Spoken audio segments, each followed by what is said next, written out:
Hello, everyone. Welcome back to Nerds of Legend. My name is Brian, and as always, I'm joined by both Ben, Joel, and Melissa. And today we're talking about A Court of Mist and Fury, the second book in the ACATOR series. And we're starting it off right now.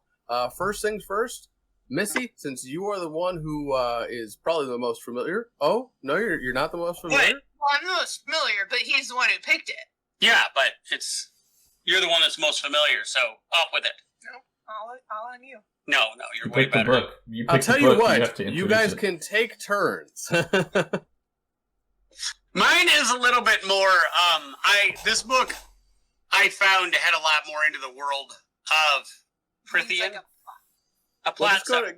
Give us a general summary of the book, and then we'll get your feelings on it. All right, well, we start out with Riesland fulfilling his part of the bargain. Riesland is his name, with your faces. Reese, my fault. Fulfilling his part of the bargain of taking her to the night court. Where you find out it's not anything what she thought it was. And then, in my opinion, the characters in the night court are some of the best fleshed out characters. There's a lot of depth to, especially. That's why you were supposed to do the plot summary. You have the degree in literature. I don't. So, she's sitting here being like, you're getting away from the plot summary. Yes. All right. Quick summation of the plot. Taken to the night court, learns to read, and then there's a war. There you go. Plot summary. You happy? You brought this on yourself. 30 seconds. So Missy, would you like to give us your brief summary of the book? So this book, You good? no, You good? You need a moment? I need a moment. This book picks up where the last one left off. So, but you get to see a different side of Feyre because she is dealing with the fact that she is now Fae. And so she is engaged to Tamlin now, and they are kind of preparing for everything. And Rhysand does start to call in his bargain, so you get to see how she's navigating not just the spring court, but the night court, and what that means, and what trouble is brewing. Oh my god, it's like you studied this. Yeah, you can talk about the characters. No, it's fine. You did great. Well, let's jump right into what we thought of the book, and we'll start with Ben. Ben, how did you feel about this book? No spoilers, please. Just, how did you feel about it overall, and would you recommend it? What would you rate it? The beginning was very frustrating. The middle was okay when they were doing world building, and then by the end of the book, I hated it. That would how it would be. So I would give it a 5 because I was like meh, and then I was like lukewarm on it, and then I hated it. That said, is that a 5 out of 5? That's a 5 out of 10. So that's where I'm at on it. It was pretty. There were parts of it that were really good, and then there were parts of it that I completely hated. And I feel like the book, by the end of the book, she got to like the last chapter and went, I'm not really done writing this series, so I'm just gonna change a bunch of shit with the ending to make it so that there's another book. And that's kind of how I feel about it. Would you say then that the problems with this book are in its structure, or would you say it's what exactly about this book actually took it from something that was halfway decent, and then what would you say the problem was? I found issue with characters, the writing style, what was a lot of the characters in this one were a lot better than before. Pharaoh's a lot better in this one than she was in the previous book. That said, she did have some parts where she was kind of annoying.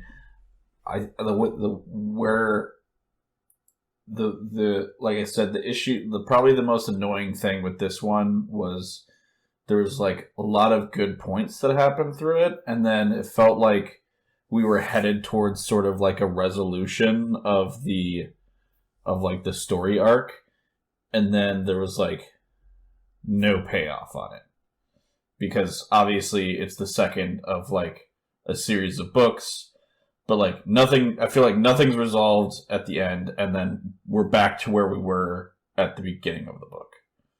So you would say that the execution of this book is what frustrated you the most? Yeah, I would say so. Like there were, like I said, there's a lot of world building in this one that was really good. They expanded a lot on sort of like how the magic works and all that stuff, and that was really, really good about it. But it was just there was a lot of like climax that then like was not resolved. There's a lot of things that I felt like didn't get fixed so that we could get a third book out of it, you know. I think the other thing that annoyed me with the book was like, I wrote this down when I was talking to Joel about it, and I think we talked about it with the first one too, and the book reads like every single chapter is like a soap opera episode. It's like you've got this like weird like sine wave of emotional tension where it's like the end of every time something good happened to one of the characters, you knew in the next paragraph something bad was about to happen. And it felt like every time it was like something like like gasp soap opera ending to the chapter, and then we start the next chapter and it all gets resolved in like 30 seconds, but then we go on to the next thing. And it was very frustrating. Are we talking like good soap opera or bad soap? Are we talking like Days of Our Lives, or are we talking like Telemundo? Telemundo. If you're calling Days of Our Lives a bad soap opera, I'm going to take personal offense to that one. He was referring to Days of Our Lives as being a good soap opera, and I said this is like a Telemundo book. But Telemundo is incredibly entertaining. That's what caused me to keep reading. Every one of the characters just gasping like yeah, that's exactly why I kept reading, because I was like, I fucking have to know what happens next, otherwise I'm going to be annoyed. But that doesn't mean that I like actually enjoyed what was going on. Like, I don't know if that makes sense, but much sex and not enough fighting. No, not even. You in the last one. No, it's not like, I know that you guys boil my opinion of books down to like how much violence is in it, but like it was honestly like it was very frustrating how it was like as soon as there was no twist to it whatsoever. It was just like, oh, something good happened to Farah. All right, who's gonna like die or get maimed next? Like, or get kidnapped. Or who's going to kidnap Farah this time? Okay, well, jumping down to the pair down there, let me get your guys' overall opinion sort of thing. What would you rate this book? Like, did you like it? What was it about it that you either did like, didn't like, without any kind of spoilers? Me? You want me to go first? Okay. I agree with Ben on one part. Right about halfway through the book, it gets a really dead part where I struggled to pick it up. Like, I put it down, and the only reason I picked it back up was because there was we were doing the stream on it, and I'm like, I have to know it. But up until that point, it was really solid, and then following that point, it was really solid. But there's a really dry part right in the middle that is just kind of like they're all just wandering in circles, and it got to be tedious. But all in all, I enjoyed it. I do think the characters in this one are much better fleshed out. They have a lot more of a backstory to them. Some of them you can actually become invested in, like, where are they going? What are they doing? There's one character in particular that I really liked that is unique to the entire series, and I was really. And then I'm going to read the next series just to see if her arc pans out. But it does definitely tell you what's going on. And then you're like, I have to read the next chapter, and I have to read the next chapter. It's definitely engaging. The story is not fantastic, but it is definitely a page-turning book, and I would read it again.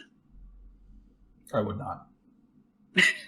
I think it could be about 200 pages shorter. Like there's a lot of like, it would tell the same story, and you don't. It's a little bit dry. The buildup is a little bit too much. You could get what you need out of it if it were 200 pages shorter, and it would feel a lot faster paced. There's a lot that goes on, but so obviously you guys have never been a young adult girl, teenage girl, and so it's a lot about her also finding herself. And there's it's a coming of age novel. Yeah. And there's a point in towards the end where she's like, God, how broken am I that this small moment made me feel like it was a privilege, not a right. And so it's like that kind of coming to age and how you deserve to be treated, but also in the midst of this war, right? Mm-hmm. This upcoming war, this battle that's gonna come to head in the next book. And so it's a lot of it's so if you think about it in the terms of a trilogy, right?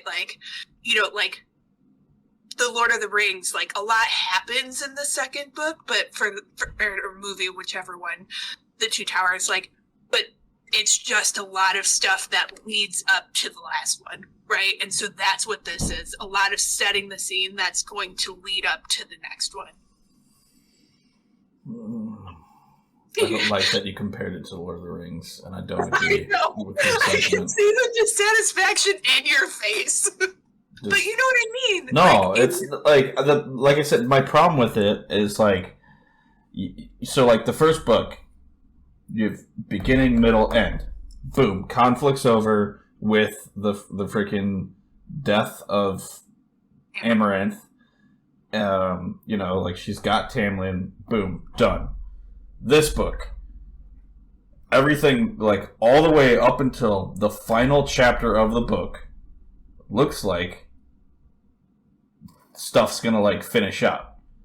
And then, last chapter... I'm going to wait to the spoiler territory for me to give my feedback on that one, but... Perhaps now's a good time to actually jump into that spoiler territory. Real fast, though, before we get into spoilers, Ben, you said you would not recommend it. Joel, you said you would recommend. Yeah? Yeah, I would. And Missy, I mean, we know that you would definitely recommend. Our conversations outside of this stream are always completely different. Joel just talks about how much he hates this book, and then we get into the stream and he plays nice. Oh no, he tells me how much he hates it. He's like, I'm gonna go read this stupid book, the thing is, I'm gonna love it. Yeah, the thing is I hate the story, but I'm gonna keep reading it because it does draw you in. We haven't gotten to the spoiler territories to where I can really voice my dissatisfaction with certain aspects of it. Right now, we're just, would I read? Do I enjoy the story? Would I go on this journey and see it to its conclusion? Absolutely. Once spoiler opens up, I have a whole different complaint to say. Mm-hmm. Okay. Well, then why don't we go ahead and jump straight into the spoiler section, starting right now. Okay. Pause. Go ahead. Giving people a chance to Yep. Just want to make sure we're clear here, because if you spoil this book for yourself, I swear to God, there's no chance in hell you're ever becoming a Fae. Fae don't cheat like that. No. I don't want to be a Fae, so that's fine. Yeah, you do. Yeah, no. After reading it, I would 100% join the Night Court. Maybe for the magic powers, I could see it. Yeah, the magic powers. Are you saying you wouldn't be a Fae because you're not pretty enough to keep the Tolkien line? Are you just... Is that what's going on? Huh? Wow, that was just hurtful. And the beard. They can't grow beards. Yeah, they all suck. They're all pretty. They're pretty boy femboys. I'm a dwarf at heart. Rock and stone. One point that Ben said, I never got the idea. Maybe it is because I knew there were 4,000 other books or 3 other books. that I knew that it wasn't the ending of it. But I did see the foreshadowing of the war constantly. They kept talking about it, so I knew it wasn't going to be a one and done. And you knew it wasn't going to be that easy. No. Like, they're Yeah, that's fair. perfectly planned. And we're just going to go in and they're never going to know we're going to there. They will. I will tell you, when they approached the King of Hybern was when I went from liking the story to being like, it became complete, utter horseshit. Yeah. Like, it's like, this is where it's fun. The second him and Gillian show up, I'm like, this is bullshit. I got a bit of a diatribe on this one. So first up, in the very first book, they started out by, mates are incredibly rare. You get a mate, and, oh my god, everybody respects it. You can't do anything about it. Mates are so uncommon. No, and then it seems like the minute that they dunk one of Feyre's sisters in the cauldron, boom, pops out, mate, anybody want a mate? Here it is, there you go. And it's like, uber convenient.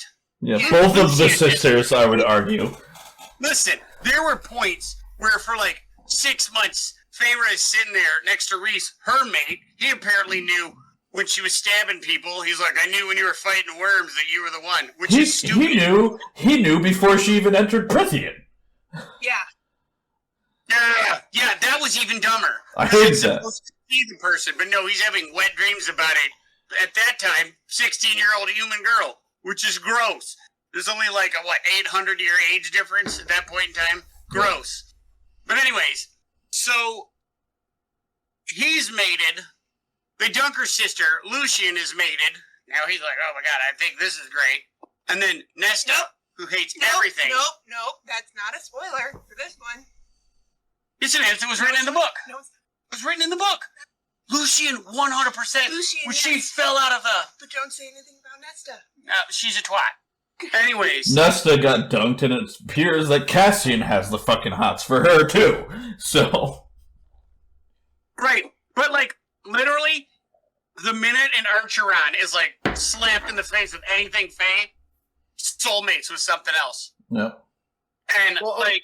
Okay, let me ask you this, Joel, then. Because it sounds like you had a...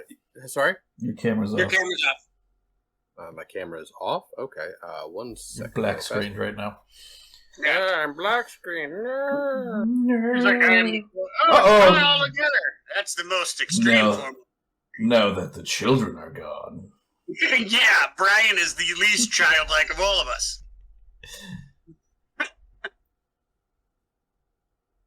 Okay. If all of us were pulled into Prithian, and they're like, we're going to have a Fae orgy, I think the only one who would jump in with both feet would be Brian. Be like, well, I've been preparing for this moment. I mean... The rest of us would be like, we're too squeamish and weird. We were raised Catholic. Does it come with a bunch of angst and acting like a child? Because what does? Yes, being a high lord apparently means I get to act like a man-child at all times. Okay. Who says you don't? Moving forward again. Now, let me ask you this, Joel, because it sounds like your biggest problem with this was narrative convenience, in the sense that's that, like, exactly what it was. I do believe that at some point, Ben is correct. That she's like, I can pull a couple more books out of this. And so she just threw this in incredibly... She had narrated this very rare, like, almost never happens thing that just becomes... wait until Nesta's book. And then it just falls out of the face. Does she just, like, mate with everybody? Yeah. Yeah, okay. like, everybody was mated. And, like, there's here's even... my question. Hold on. Go Here's ahead. my question, Joel. Okay, because on one hand, I agree with you. I agree with you in the sense that we kind of talked about this on the last book as well, like how we saw that there were certain things that looked like it was kind of put in there to get to somewhere else. You know what I'm saying? Like, it seems like this is, very pre-planned, if you will. So let me ask you this. Do you think that this is either a case where either the writer has a story that they want to tell, and they're just basically like putting stuff out there in terms of like narrative convenience so that they can get to other things, or do you think that this is a case of like, okay, for example, in our D&D game, why us exactly to go, like, save the universe and whatnot? Well, because you're here, you know what I'm saying? Like, sometimes things just happen. Sometimes, like, one event will set in motion a chain of events, and then it will just, like... One of the things that struck me as, is in the first book, she explains the mating bond is respected across all courts, across all fae. They all understand the rarity of this, the power of it, and they don't mess with it, right? Mm-hmm. Okay. So then Feyre and Rhys become mates. And the first time they get there, Tamlin's like, fuck that. And all the other fairies are like, okay, we'll go ahead and fuck that. But it's supposed to be like this respected thing that no fae messes with. And yet, the king, but that's what she said. But yeah. And then like the whole thing where Rhys was like, if she would have found out that you were my mate, Amaranth would have tortured you and used it against me and blah blah blah. It's like, but in the first book they were like, oh, nobody messes with the mating bond. Like, yeah, absolutely not. Nobody messes with the mating bond. You get it, you deal with it. Like it is the highest law they have. And then they're like, not for this bitch. Like, fuck her. Like a little baby. But he's still Fae. Like, he still has the rules. But it doesn't matter. If you think of him, he is so consumed by this person. That's great. But Fae, across all legends and all stories, are rule-abiding freaks. Like, their rules are absolute. And that's in folklore. That's in everything that has Fae in it. They are rule-abiding, like, just terrors about it. And now you get one that's like, I feel bad. Fuck everything about my nature, lore, and everything across the board. Fuck that. I'm heartbroken. I guarantee she is not that good in bed to have broken his heart like that. It's not about that. It's about, like, he has to control. I mean, from the way it's described in the books, it sounds like she's a fucking starfish, so... What I want you guys to think is just take a step back. This is not a high think. like, you guys are critiquing it like it's some in depth. Like this is literally the. I'm gonna pick a book next, and you're gonna be allowed to rip it to shreds, and I'm sure you fully will. But like, don't tell me that this is like high literature. Like, no, it's not. And that's what I think you guys are approaching it from a different... We are 100% doing an episode of a podcast to discuss this book and why we like or dislike. And this is the only place we should be getting all critical about this book. Especially since you compared it to Lord of the fucking Rings. No, they asked me what was my problem with it.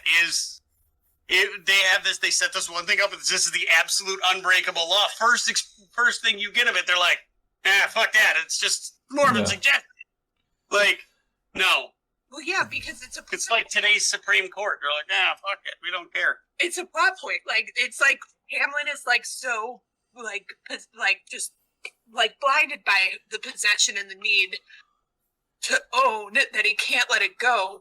That he's literally able to like give up his entire like morality and compromise on everything and let Hybern come into his land.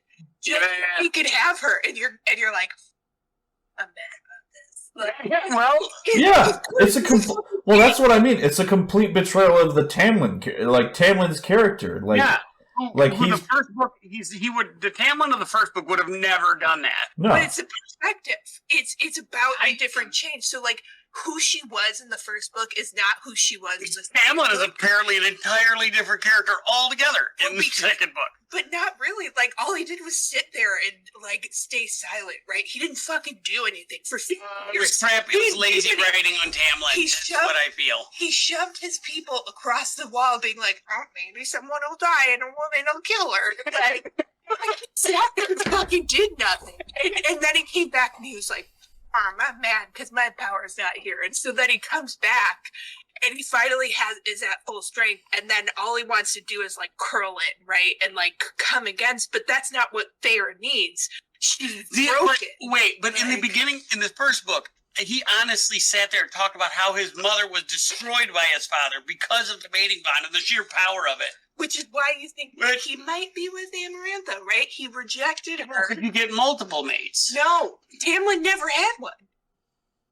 None of that matches. None of that matches up. but it's a different perspective. I liked Tamlin. I didn't want to read the second book because I liked him.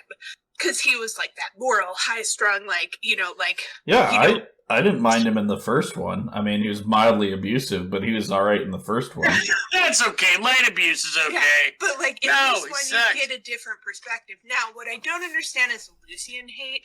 Like, the fact that she's like, man, he didn't protect me. And you're like, shut up, bitch. Like, he did what he could. Like, he tried to. Like, Yeah, he worked what he could. Like, so that's... Lucian's sus. I mean, he's not a great character. I don't understand what he would really do. I feel like a lot of the time the characters in this book series are meant to sort of like emulate the animals that they're compared to.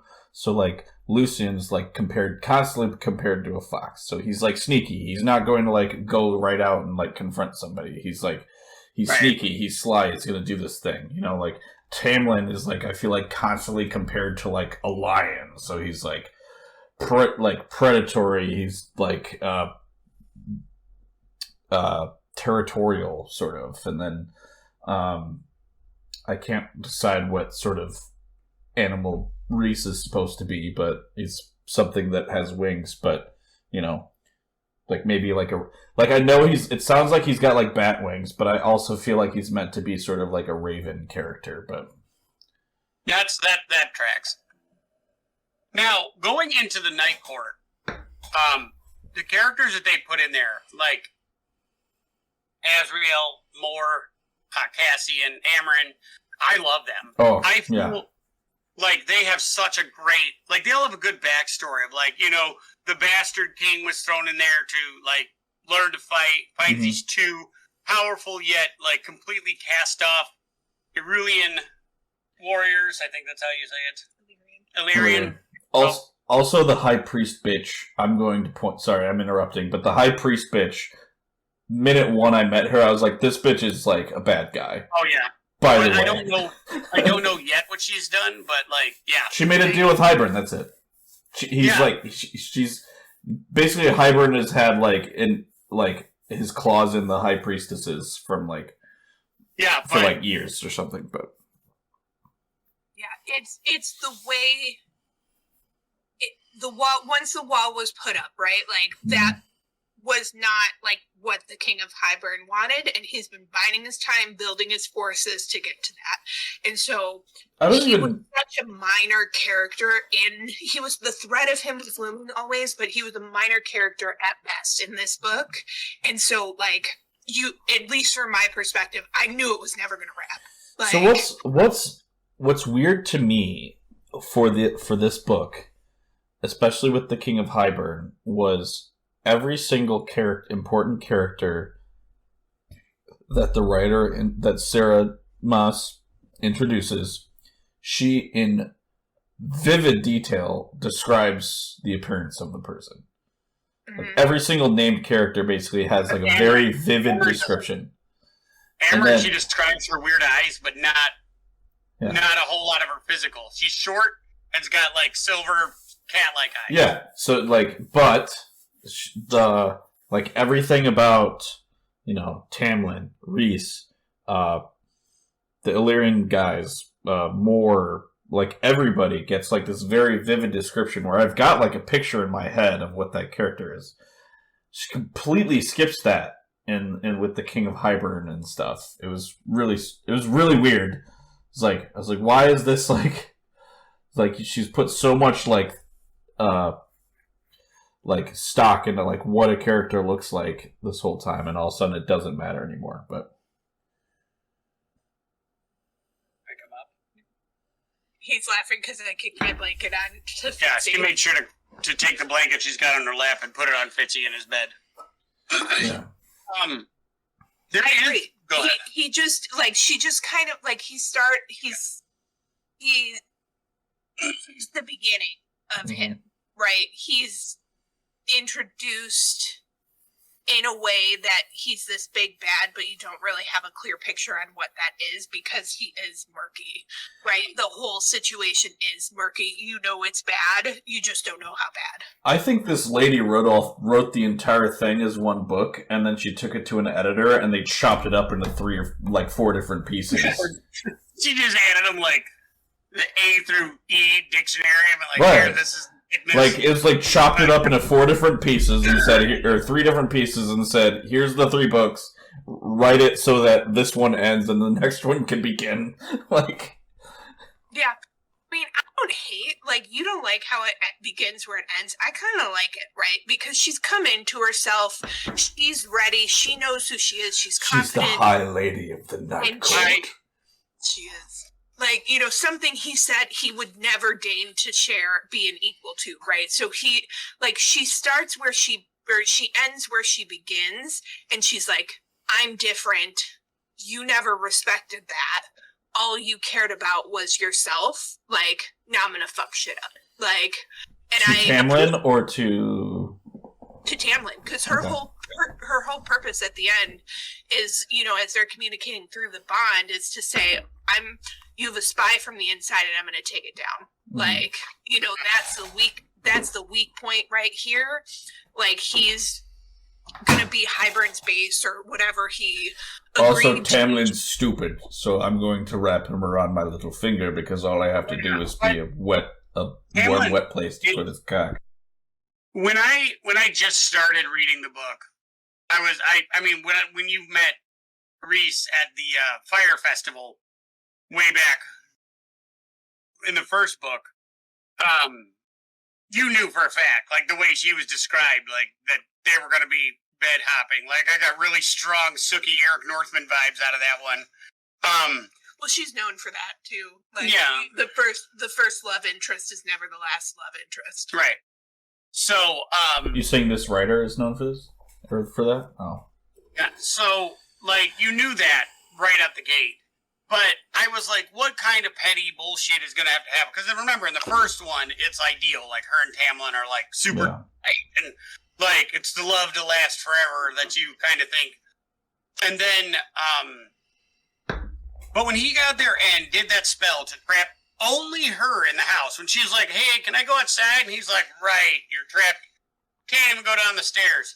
Like, and she's like freaking out that she's going to live forever. And now she's trapped in like the second floor of the house. You could kind of see that happening. Like, all of that made sense. But going to my some of the inclusion that she did in this book that I really loved were the characters of Amryn, who is like from beyond, Some timeless, like, Yeah. vampire thing. she's not Fae or human. Like, she's something more. And Reese being like, yeah, I won't even argue with her because she's terrifying. And then you meet the Weaver, which is a similarly Yeah. like ancient, terrifying thing. And then the Bone Carver, which also, like, there are just some interesting characters that she threw in there that I was like, I would like to see these characters a little bit more. Like, these are very cool to me. I thought this was really interesting.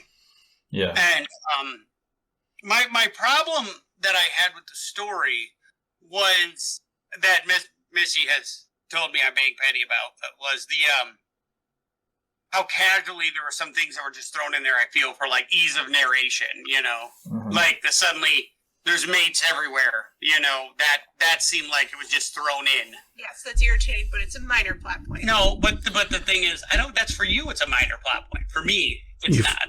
you It was for- just, You forgot about the licking. yeah. Well, we haven't even gotten into the sex parts, which honestly are like, It's like 500 pages of lead up, right? Like it's still- more than a slow burn. You're like, anybody yeah. who has ever had intercourse is like, this is all too work intensive. I'm not holding anybody up against the wall and licking her feet. None of that weird shit. Like, some of the It's that stuff that they tantric do- shit, you know what I'm saying? Yeah, like you have to train for this stuff. Like, Yeah.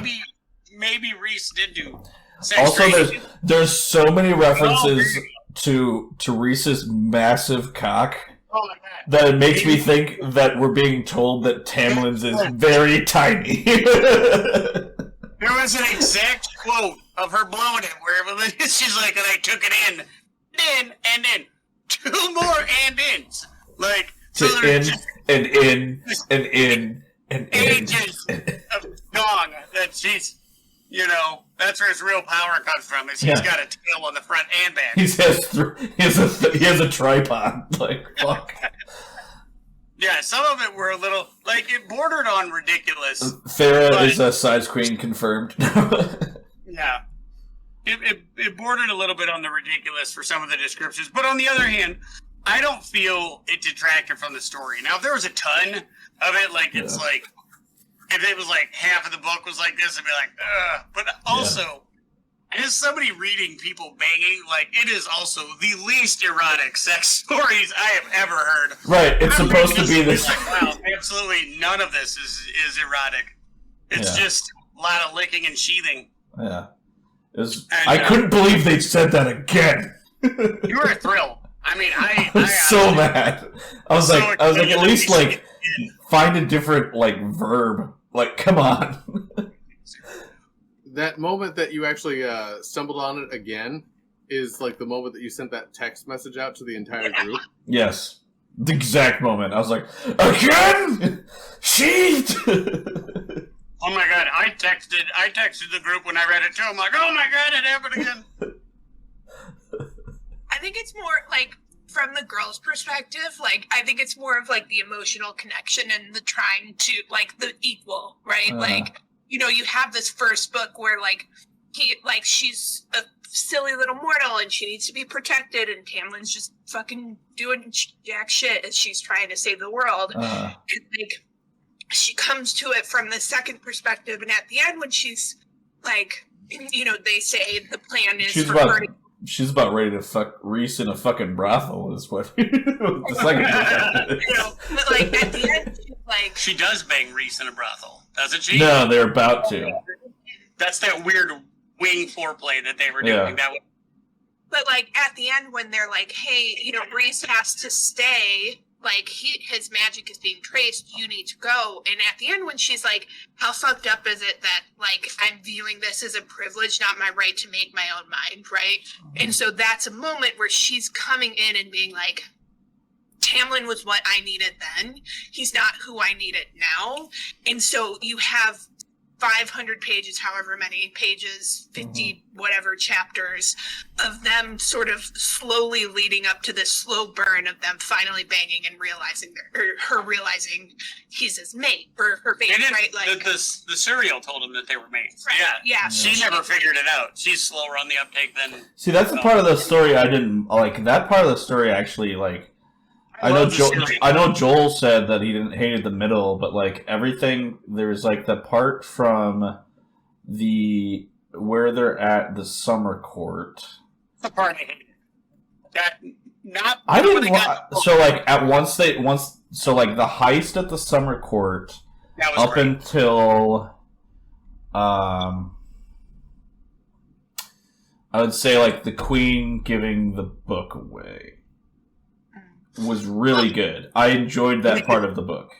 He hated it because when she was like, "I could love you" to Tarquin, he's like, "Damn it!" Like, that was very frustrating. That was like that whole like, will they, won't they soap opera bullshit that I hate. Like, I don't know if you guys watch those like bullshit MTV shows, you know, like Are You the One and all that other stuff. It was trash like, TV. Playing with. Yeah, it is. I'm old. Shut the fuck up. Like, anyways, it's like where everybody sits there, like, picks at each other, be like, I could suck their dick.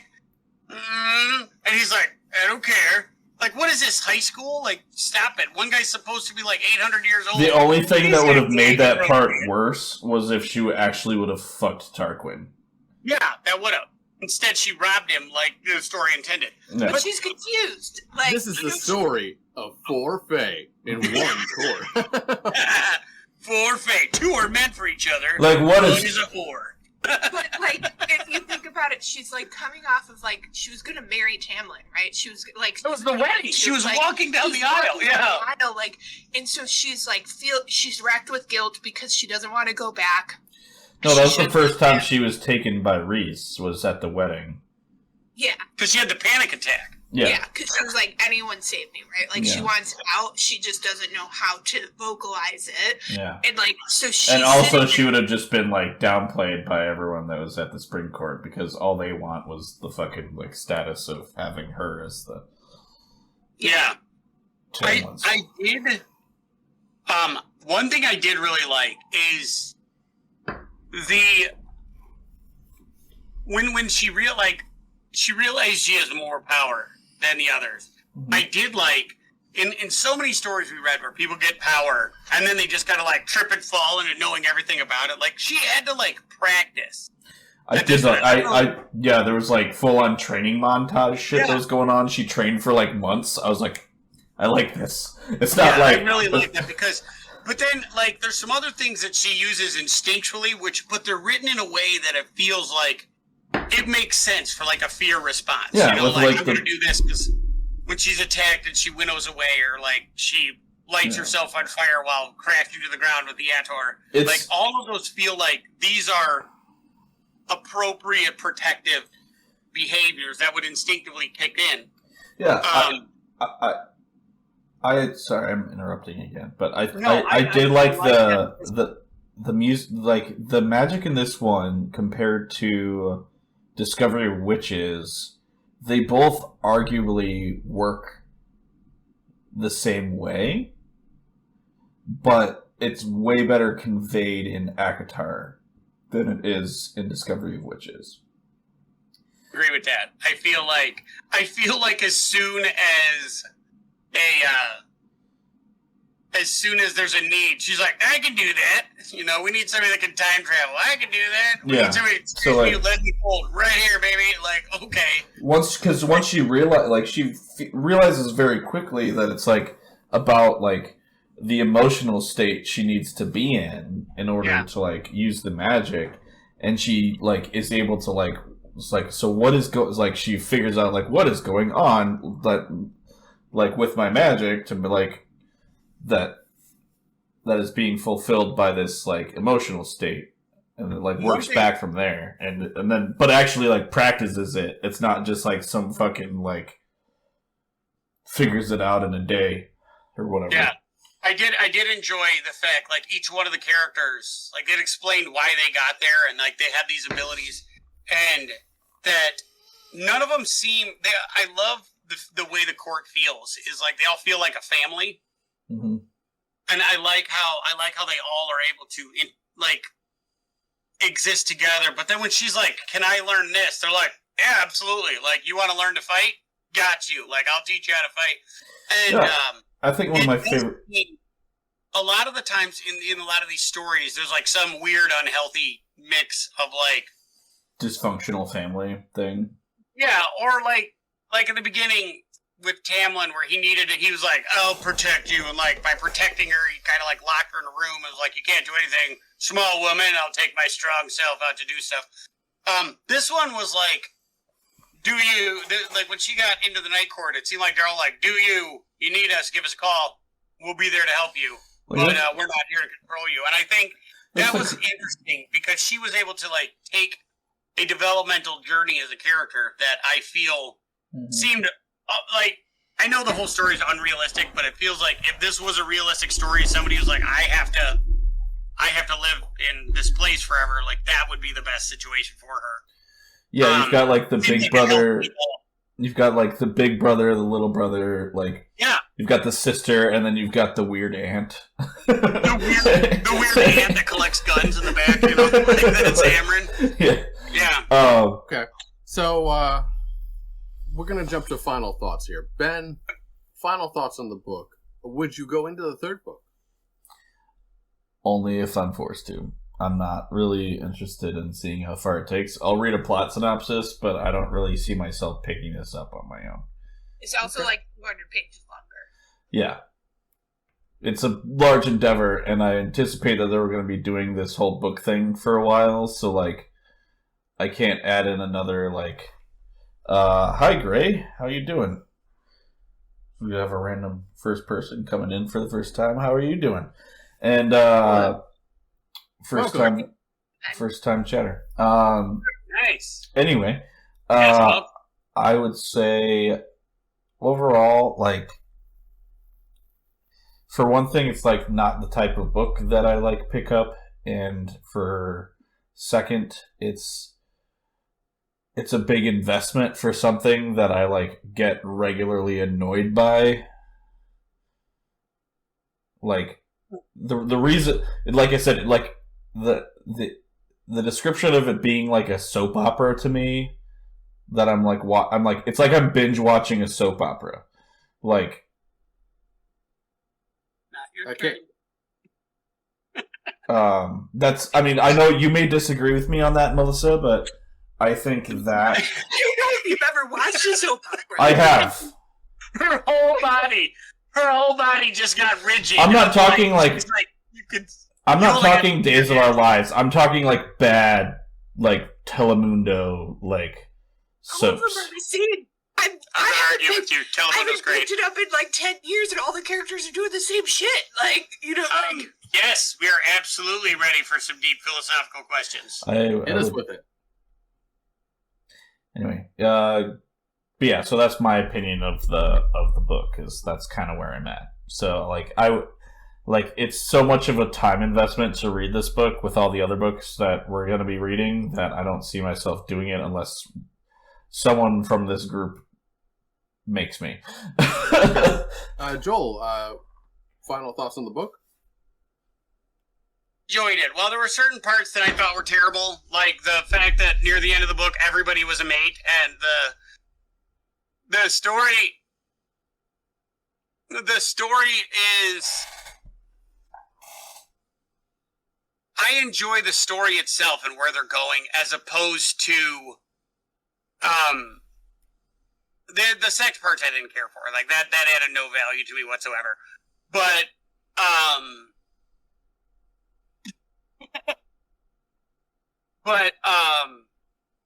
I enjoyed it. I already have the third book ready. I'm going to read that one just because I assume there's going to be a war in it, and really want to see how that plays out. What do you think? I don't know. I don't know how to answer that question. What do you folks think about your lives? I enjoy my life. Ben enjoys it less that we made him read these two books. Yes, Yes. that is- Ben definitely is feeling bad. I would, yeah, Brian has answered it in the chat. that's right. All in all, I do intend to read all the other books just to see where it goes. You can skip some. I've been given permission by the wife that I can skip some of them, so I still will continue to read them. I've heard that the fourth one is basically just like Nesta just like fucking her way through all of the courts, but I don't know if that's the case or Not not. all the courts, just one.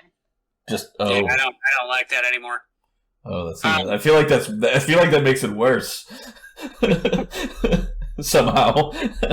You think you have read it? Yeah, I mean, this is the book that you read the series for. Like, this is, like, if anyone, like, if there's ever a series, like, and you're like, oh, this is my favorite book, like, you know, I'll read Harry Potter and I'll, like, kind of stop at book 3, because I'm like, I like where this ends.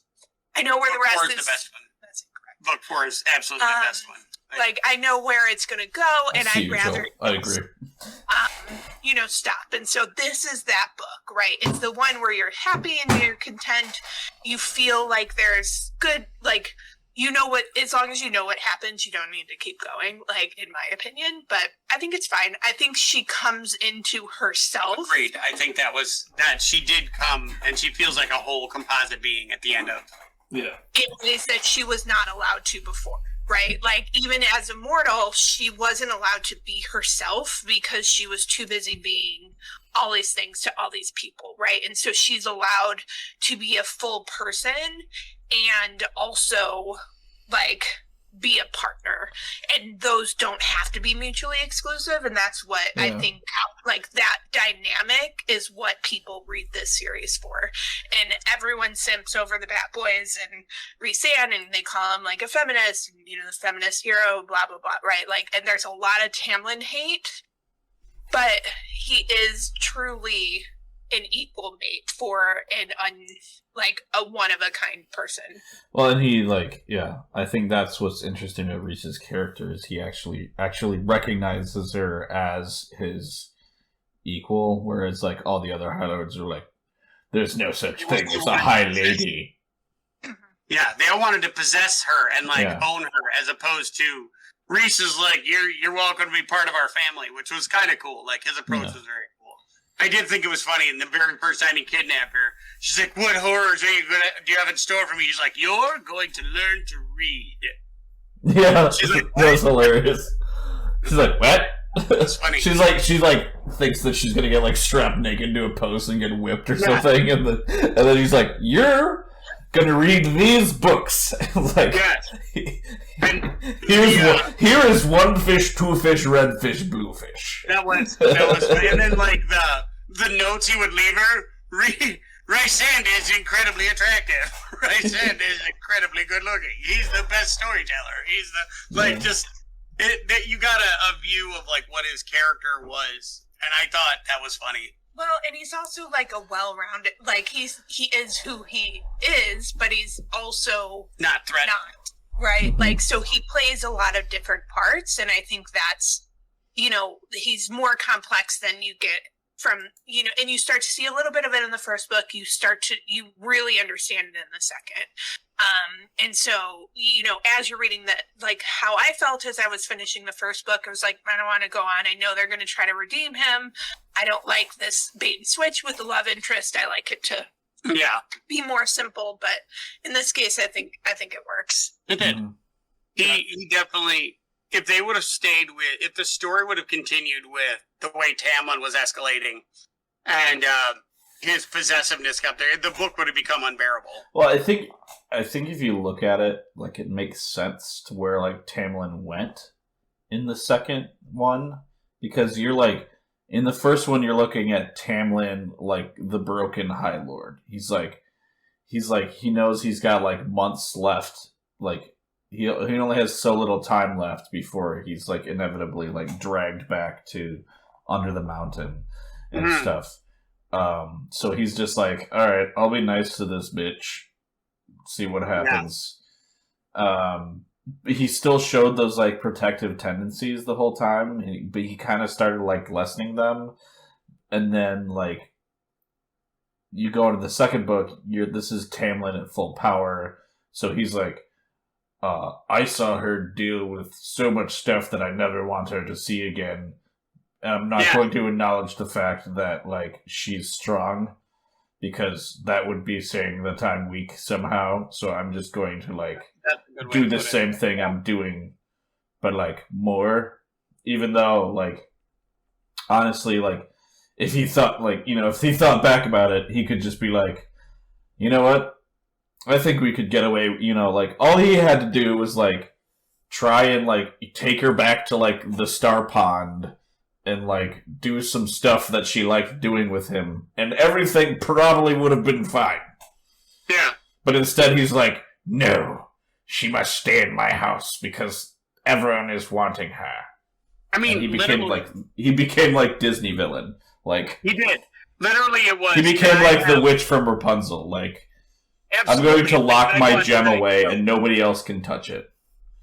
Yeah. You guys didn't watch Gilmore Girls, but like the path, it's very. You're right in my case, but I mean, you're right. I'm assuming you guys did not watch Gilmore Girls, but there's two very strong teams. You are Team Dean or you're Team Jess, and so Jess is more the Rhysand, the irreverent, the dark hair, that kind of like the bad boy, dark-haired, like bad boy, and then you have Dean, and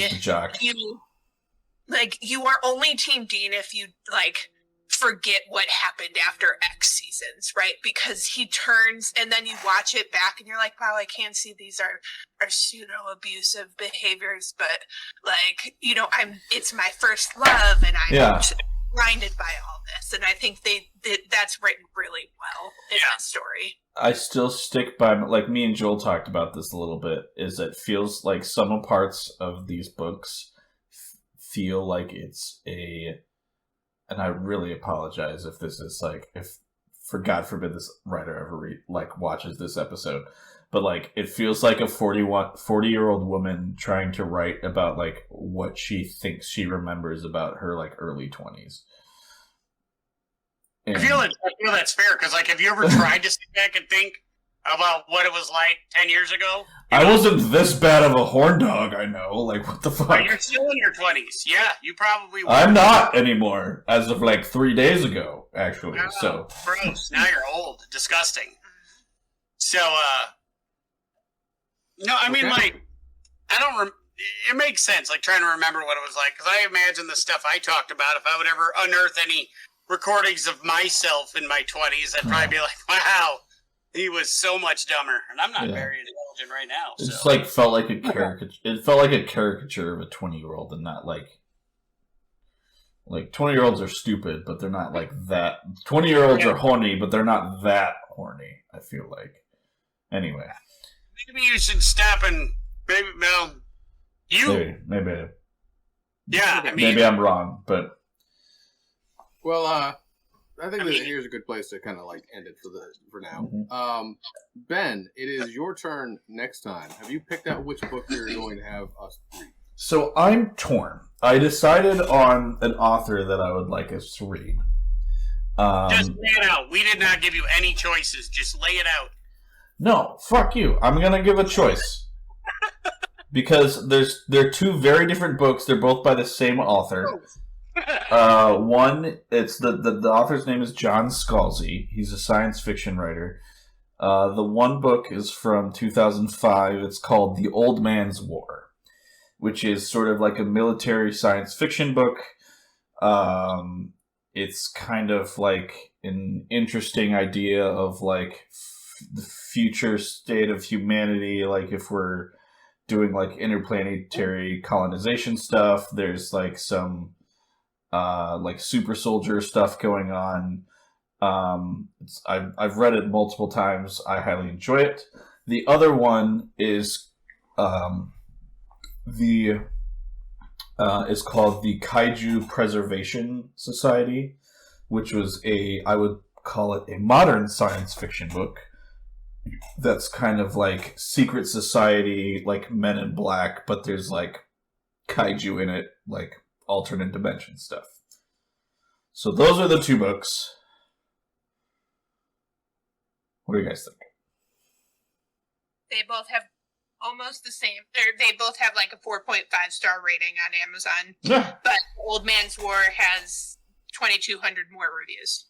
It's older book. Arguably, Kaiju Preservation Society is only a year or two old, so like I said, so we've got like there's modern sci-fi, and then like modern science fiction, sort of like secret society stuff, or like military, like future science fiction thing. So either one, I could go either way. Damn it. I'm a fan of the secret society type stuff, so yeah. You just look so thrilled. I honestly highly enjoyed. I just finished the KPS one, and it was really good. It's narrated by Will Wheaton. That makes it even more fun. But I think I'm gonna say, just from talking to you guys, I'm gonna say we're gonna do Old Man's War because of it's sort of like very much like epitome of a lot of those. There's like military sci-fi is sort of like a big thing. You know, you've got Starship Troopers, the Tomorrow War, all that stuff, and I feel like this is a really good sort of like intro to that, or it was for me. So like Old Man's War, I read it in high school. It is a very big introduction into that sort of like military super soldier society. Like, you know, it's the first book of a series. Yes, so it's like a 6 or 7 book series. I read like the first 3. They kind of like do this thing where they like it falls off kind of later on, but I feel like the first book is really good. What? Gripping and surprisingly original. It's Starship Troopers without the lectures. It's the Forever War with better sex. It's funny, sad. There is sex in this one. Oh, he's like, I'm not improved. There's tons of sheathing in here. Fresh, appealing, new voice. Yeah. So this There's is tons of sheathing. so we read a book that's sex written by a woman. We're gonna read a book that's sex written by a man. So Talk about breaking eggs. I'm pretty sure that's not mentioned. Did you watch that TikTok I said? No, maybe I'll research. I think you did. I'm pretty sure I did, but I get so many TikTok videos from both of you that I can't remember. It was somebody writing a sex scene that's like, and she quivered hard enough to where all the shells fell off of her eggs. No, they cracked. They cracked all the shells off of her eggs. Ew. Yeah, that's not. Yeah, that even does not happen remotely- here. They're all just That like, is- because they're super soldiers, they're basically like, it's cost money for them to like Their get eggs are already pregnant. cracked. So they're like, there's no, yeah. Anyway, All it's a right. really What is interesting the book concept. we are reading next time? So we're going to read The Old Man's War by John Scalzi. You have it up on the screen right now if you're watching the Twitch. Like I said, Anyone has a Kindle Unlimited? I don't know if I do. I think I do. I do. Aren't you fancy? All right, then. So then, next time we're going to be doing Old Man's War. But that won't be next week. That'll be the week after on Monday at 5 o'clock. Yep. Then, of course, we have got our D&D game coming up this Wednesday at 4:30. Make sure to tune in for that. And are we gonna do cryptids again next Yep, week? we're gonna spend a good deal of time on the Hopkinsville goblins. Do goblins live nice? Goblins love dice. Goblins do love dice. I Yes. mean, and how do you feed your inner dice goblin, Brian? well, I've got a lot of different sources I go to. I've got, Die Hard Dice. I've got your Wizard's Dice. I've got all sorts of stuff. But, I think my favorite one probably tabletoploot.com, because tabletoploot.com gives me minimum 4 sets of dice every single month to my door for just $25 a month. And I can actually, it's a surprise every time. I don't know what I'm getting until I get it. I hear that they've got a code called NOL15. I don't know what that means. NOL15. Go there onto their website, get 15% off any set of dice you want from their store, just by putting in the promo code NOL15. So weird how that is. Anyways, You can go right there and get your clicky clacky math rocks for you dice goblins out there. Other than that, I think we've got our schedule lined up. I've been Ben. I'm Brian. Missy. And Joel. And we'll see you again on Wednesday.